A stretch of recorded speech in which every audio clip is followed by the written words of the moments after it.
Между другото, вие какво правите за излишното замърсяване на околната среда? При пакетирането на продукти. Ко?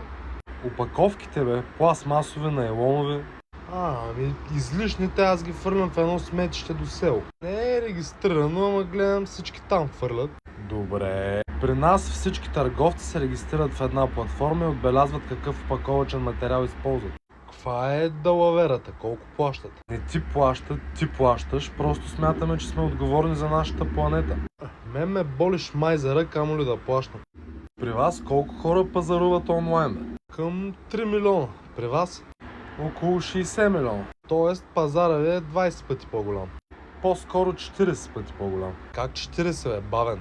Средната стойност на поръчка при мен е по-голяма. Освен да почна да продавам аз на вашия пазар. Да, заповядай, конкуренцията е полезно нещо. Въпросът е, че с това наложен платеж непотърсените пратки ще ми сядат бая солено. Наложеният платеж е незначителен. Той е към 1,5% от всички поръчки. При нас е 60-70%. Ужас. Тия тарикати, където искат връщания. Просто се старай да доставяш на време и продуктът ти да отговаря на описанието. Ако хората са доволни, няма проблем. Ако не им хареса, ще дадат лош рейтинг. Вие сте били големи шматки, бе. На мене и да ми хареса нещо, пак звъня и се оплаквам. Сееш си да може да предложат нещо безплатно.